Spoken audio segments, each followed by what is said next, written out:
Ruiter Silva, atleta da Seleção Brasileira de Natação Paralímpica por 12 anos. Tive a minha despedida em Tóquio, né, em 2021. E agora treinando novos caminhos no triatlo. E antes disso, marido da Daniele, pai da Júlia e da Luísa. E buscando através do esporte um caminho para poder inspirar pessoas ao meu redor. Eu nasci com uma má formação congênita no braço esquerdo e a gente não sabe a causa, foi desconhecido, os médicos não souberam explicar. E como eu nasci no interior de Goiás, né, em Catalão, uma cidade muito pequena, a gente não tinha estrutura física, nem financeira, nem talvez de conhecimento naquele momento, e não fazia sentido buscar uma explicação para algo que não seria alterado. Meus pais decidiram na época por não seguir buscando, né? A gente procurou soluções e métodos para conviver com aquilo da melhor maneira possível. Você falou um pouco sobre seus pais. Qual foi a importância deles na sua criação? Então, é complicado responder essa pergunta porque é total, né? Acho que a base minha dos meus valores de vida hoje são, acho que 100% reflexo daquilo que eu aprendi neles. Não necessariamente do método, da forma que eles me passaram, mas o que eu entendi disso, né? Então, a importância deles hoje para mim maior é no sentido daquilo que para mim é o meu valor indiscutível. Primeiro, minha família, depois a minha crença, né, espiritual, e a partir daí construir a base de ser humano. Então, meu pai foi o responsável por me iniciar no esporte, né, por exemplo.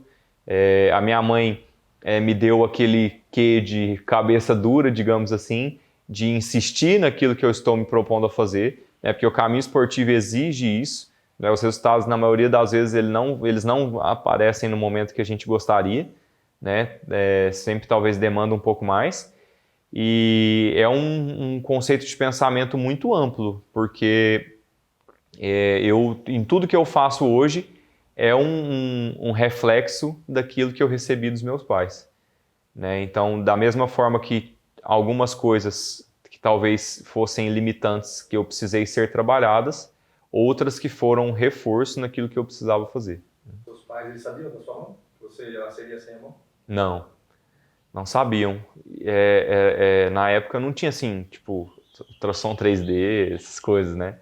Então não sabia, assim, foi um baque muito grande porque o médico tirou da barriga da minha mãe e ele também não viu. Aí ele entregou para a enfermeira foi limpar, pesar, tal, ninguém viu. E aí na hora que foi levar para mamar, na hora que a enfermeira pegou para levar para mamar, que ela viu, né, que não tinha a mão. E aí, tipo, volta, ia levar pra mamar, não, volta, né, a gente tem que conversar primeiro. E aí avaliaram tudo e chamaram meu pai primeiro para conversar. E aí meu pai falou, o médico perguntou, eu queria te falar e tal, seu filho nasceu com uma deficiência e tudo. Aí meu pai perguntou se era intelectual. A reação dele foi essa. E eu depois perguntei para ele por quê, né, se seria um problema, se fosse intelectual ou não.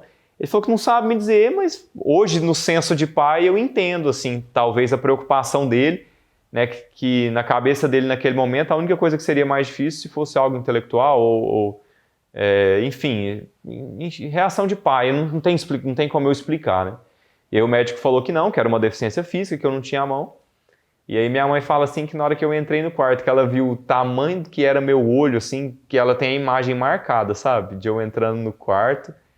E aí ela falou assim que viu meus olhos grandões abertos, assim, diz ela que apaixonou, assim. E não tinha ninguém na minha família que tivesse deficiência, sabe? Então foi novo para todo mundo, assim, foi uma novidade muito grande.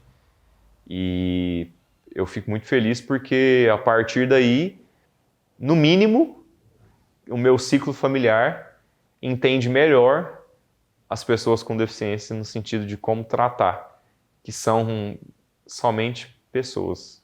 Em algum momento da vida você já responsabilizou ou ficou chateado por não ter a mão? Você responsabilizou sua mão por não ter atingido algum objetivo ou não ter conseguido fazer alguma coisa? Não, eu acho que talvez quando criança tinha algumas revoltinhas, assim, sabe? Mas nada profundo. Acho que mais crise de adolescência, assim mesmo, sabe? E não circunstancialmente por conta da mão, mas talvez aonde eu me via mais fraco quando jovem, né? Então, assim, era mais por oportunidade, não necessariamente pelo fato de não ter a mão, assim. Mas eu lembro que eu usava, eu logo que eu vi que talvez isso sensibilizasse meus pais, eu comecei a usar isso, tipo assim, meu pai e minha mãe me deu uma educação muito rígida, assim, né? Muito, não é dura a palavra, mas eles sempre pegaram muito por respeito, disciplina e tudo, e o método de, quando eu contradizia isso, era apanhava mesmo, cinto, enfim, né?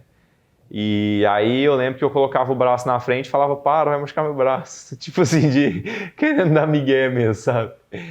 Mas acho que meu pai e minha mãe devem ter caído uma ou duas vezes só e logo depois isso aí já era... enfim, eu falo que eu dei muita sorte porque, tipo, no meu ciclo de amizade, eu conto nos dedos, assim, as vezes que usaram isso contra mim ou... enfim, eles falavam muito mais...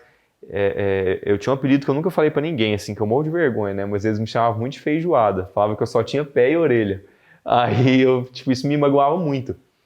Muito, muito mesmo. Mas nunca falava da deficiência, sabe? Então, eu dei sorte, assim. Dei sorte não, né? Acho que tudo tem um porquê. Mas eu pude trilhar um caminho muito livre, assim, né? Muito sem esse tipo de bloqueio. Você considera esse apelido, por exemplo, foi um bullying contra você? Cara, eu acho que não. É complicado essa questão de bullying, né? Porque eu acho que tinham coisas que era uma brincadeira. Tipo, a gente tinha um ciclo de amizade, um brincava com o outro. Só porque é complicado a questão, né? O que entra, eu acho, ao meu ver, meu entendimento do bullying, é porque tem dias que nós acordamos para brincar. Tem dias que não. E aí talvez nesses dias é que a gente se ofende, né? Mas foi a partir daí, por exemplo, que eu comecei a olhar mais para esses pontos que me machucavam e entender, né? Por que isso me machuca, por que não machuca, né? E aí ficar bem resolvido. Eu falo que, por exemplo, bullying, preconceito, é muito mais fácil a gente mudar a cabeça de quem recebe do que quem pratica. Por quê? Entra nessa questão do preconceito, por exemplo, um preconceito racial, um preconceito por deficiência física e tudo mais. É muito mais fácil você buscar se resolver do que você se ofender toda vez que você ouvir isso. Igual muita gente chega para mim e fala assim, você já nada com pé de pato, porque, pô, calça 47, né? Não é comum, né? Toda hora que você vai na rua e vê alguém que calça 47. Então, tipo assim, a pessoa fala, você nada com pé de pato, tal, aí eu dou a risada, a galera dá risada, mas eles não entendem que eu ouço isso todas as vezes. Tipo assim, eles ouvem quando eles falam.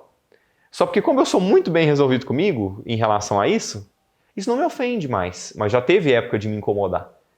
Então, assim, acho que é muito mais de mudar o pensamento próprio, valorizar mais a si mesmo, assim, coisas básicas, né? Acho que as pessoas se perdem naquilo que é básico, né? A grande verdade é essa, né? A gente se perde no feijão com arroz, preocupado com as coisas mirabolantes e gigantescas que a gente acha que tem que fazer, né? Então, assim, acho que é focar na base mesmo, assim, sabe? No que você tem já bem resolvido e a partir daí vai embora. Tá gostando? Cada vez que eu ouço, eu ouço diferente.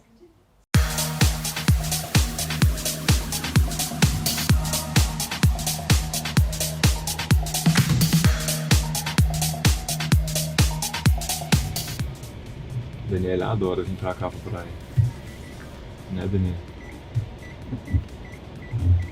Às vezes eu pegar a Júlia e falar assim, vamos pro praia, mas pra quê? Vamos ficar aqui mesmo. Amor, mas lá tem mais coisas que estimulam mais.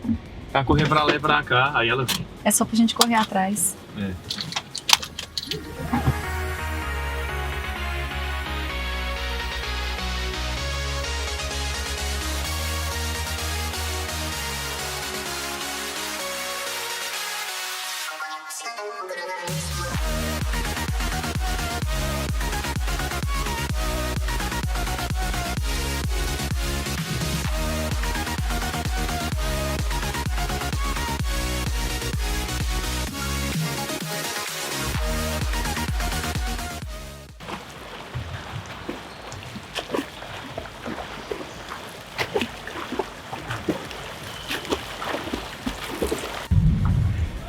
Da mesma forma que o Léo falava que eu tinha que nadar no ritmo de prova, O Heitor é o mesmo pensamento, só que o meu ritmo de prova é outro, né? Completamente diferente, gente. É pra 1:10, né? Tipo, não, na prova o ritmo é tipo, entre 1:16 e 1:20. Porque na represa sobe demais.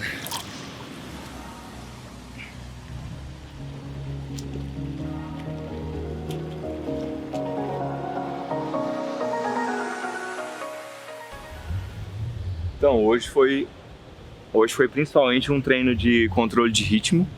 E é muito interessante porque eu vim da natação nadando velocidade. Então, pra mim era tudo 100% da força. Aí agora é 100% dentro do protocolo triatlon. Então é outro tipo de natação. Tive que mudar muito pernada, né, adequar, diminuir muito a frequência de pernada, afinal vou precisar das pernas para pedalar e correr depois, né? Então isso tudo foi um diferencial muito grande. E entender que o ritmo, ele não é o máximo que eu consigo, né? É o máximo que eu consigo para depois conseguir pedalar forte e correr forte. Então essa é a grande sacada. Por isso que a gente faz muito treino de controle de ritmo da prova, né? Então eu tenho um ritmo de prova de 1:18, 1:17 para cada 100 metros. Então a gente trabalha em cima disso aqui na piscina. É relativamente fácil. É isso que eu ia perguntar, é fácil pra você? É fácil pela bagagem de natação que eu tenho, mas eu preciso familiarizar com o ritmo. Eu aprendi isso muito com o Léo, né? A gente viver o ritmo de prova. Então a gente trabalha, tipo, ou é ritmo de prova, ou é leve e técnica, né? Então fica nesse meio termo. E aí, muito familiarizado com a própria represa. Porque além da natação comum, tem uma diferença muito grande para a natação triatlon, a natação dentro de represa é outra coisa. Por isso que a gente sempre alterna, um dia piscina, um dia represa, um dia piscina, um dia represa. Que é muito fácil você nadar mais rápido do que deveria, pra você. Exatamente, é muito mais fácil nadar mais rápido do que deveria. Só porque aí, tipo, paga caro. Por exemplo, nos Estados Unidos, na competição que eu fiz uma natação, pra mim, extremamente fácil, né? Tranquilo. Só porque na hora que chegou a bike, eu senti. E aí eu temei e bati o pé com o Heitor, que não tinha nada a ver, que eu tinha nadado fácil e tudo, porque a sensação foi essa. Mas aí uma semana depois a gente teve outra competição aqui em Uberlândia, eu dei uma seguradinha na natação, meu tempo final de prova foi 1,5 minutos abaixo do que eu fiz nos Estados Unidos. Então por quê? Porque eu segurei um pouquinho a natação, eu consegui pedalar muito melhor e principalmente correr muito melhor. Eu fiz um pace de 4:30 de média nos Estados Unidos, aqui eu corri 4:13 de média. Diga aí, Daniele. É difícil, mas pace é a média que você faz. É raro, mas quilômetro. acontece muito. A gente vai familiarizando também com os termos, né? Já era mais fácil a natação, agora mudou a modalidade. Então, novos conhecimentos.